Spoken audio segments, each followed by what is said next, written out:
August 13ರಿಂದ ವಿಧಾನಮಂಡಲ ಅಧಿವೇಶನ ಆರಂಭವಾಗ್ತಾ ಇದೆ. ಅತ್ತ ವಿಪಕ್ಷಗಳು ಈಗಾಗಲೇ ಅಧಿವೇಶನದಲ್ಲಿ ಯಾವೆಲ್ಲ ವಿಚಾರಗಳನ್ನು ಅಸ್ತ್ರವಾಗಿ ಬಳಸಬೇಕು ಅಂತ ಚರ್ಚೆಯನ್ನು ಮಾಡ್ತವೆ. ಅದರಲ್ಲೂ ಬಿಜೆಪಿ ನಾಯಕರು ಇವತ್ತು ಸಭೆಯನ್ನು ನಡೆಸಿದರು. ಅಧಿವೇಶನದಲ್ಲಿ ಸರ್ಕಾರವನ್ನು ಕಟ್ಟಿಹಾಕೋದಕ್ಕೆ ಬಿಜೆಪಿ ರಣತಂತ್ರವನ್ನು ರೂಪಿಸ್ತಾ ಇದೆ. ಸಾಲು ವಿಚಾರಗಳಿದೆ, ಅದನ್ನು ಕೂಡ ಮುಂದಿಟ್ಕೊಂಡು ಸರ್ಕಾರವನ್ನು ಕಟ್ಟಿಹಾಕೋದಕ್ಕೆ ಪ್ಲ್ಯಾನ್ ಮಾಡ್ತಾ ಇದೆ.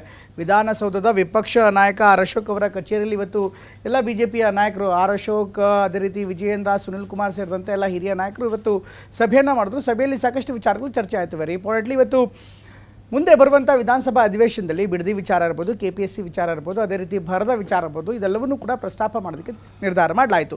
ಹಾಗೆಯೇ ಮತ್ತೊಂದಿಷ್ಟು ಪ್ರಮುಖ ವಿಷಯ ಅಂದರೆ ಅತ್ತ ರೈತರ ವಿಚಾರದ ಜೊತೆಗೆ ಸಚಿವ ನಾಗೇಂದ್ರ ಅವರ ವಿಚಾರವನ್ನು ಕೂಡ ಪ್ರಸ್ತಾಪ ಮಾಡೋದಕ್ಕೆ ನಿರ್ಧಾರ ಮಾಡಲಾಗಿದೆ. ನಾಗೇಂದ್ರ ರಾಜೀನಾಮೆ ಕೊಡಬೇಕು. ವಾಲ್ಮೀಕಿ ಹಗರಣದಲ್ಲಿ ಅವರು ಇನ್ನೂ ಕೂಡ ಸಂಪೂರ್ಣ ಕ್ಲೀನ್ ಚಿಟ್ ಹೊಡೆದಿಲ್ಲ. ಅತ್ತ SIT ನೇರವಾಗಿ ಕ್ಲೀನ್ ಚಿಟ್ ಕೊಟ್ಟಿದ್ದರು. CBI ತನಿಖೆಯಲ್ಲಿ ಅವರಿಂದ ಯಾವುದೇ ರೀತಿಯಂಥ ಕ್ಲೀನ್ ಚಿಟ್ ಸಿಕ್ಕಿಲ್ಲ. ಹೀಗಾಗಿ ಅವರನ್ನು ಸಂಪುಟದಿಂದ ಕೈ ಬಿಡಬೇಕು ಅನ್ನುವಂಥ ಅಂಶವನ್ನು ಕೂಡ ಬಿಜೆಪಿ ಈ ಬಾರಿ ಅಧಿವೇಶನದಲ್ಲಿ ಪ್ರಸ್ತಾಪ ಮಾಡುವಂಥ ಸಾಧ್ಯತೆ ಇದೆ.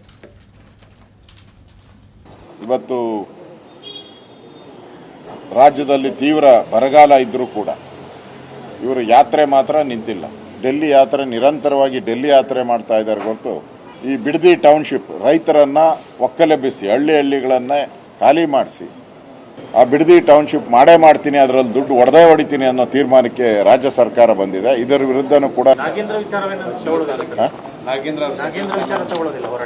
ಇನ್ನು ನಮ್ಮ ನಾಳೆ ನಾಡದ್ರಲ್ಲಿ ನಮ್ಮ ರಾಜ್ಯ ಅಧ್ಯಕ್ಷರು ನಾವೆಲ್ಲ ಸೇರ್ತಾ ಇದ್ದೀರಿ. ಎಲ್ಲ ವಿಚಾರಗಳು ಬಂದಿದೆ, ಎಲ್ಲಾನು ವಿಚಾರಗಳು ಬಂದಿದೆ, ಚರ್ಚೆ ಆಗಿದೆ. ಯಾವ ರೀತಿ ಹೋರಾಟ ತೆಗೆದುಕೊಳ್ಬೇಕು ಅದನ್ನ ಮತ್ತೆ ತೀರ್ಮಾನ ಮಾಡಿ ಮತ್ತೆ ಇನ್ನೊಂದು 3 ದಿನ ಆದ್ಮೇಲೆ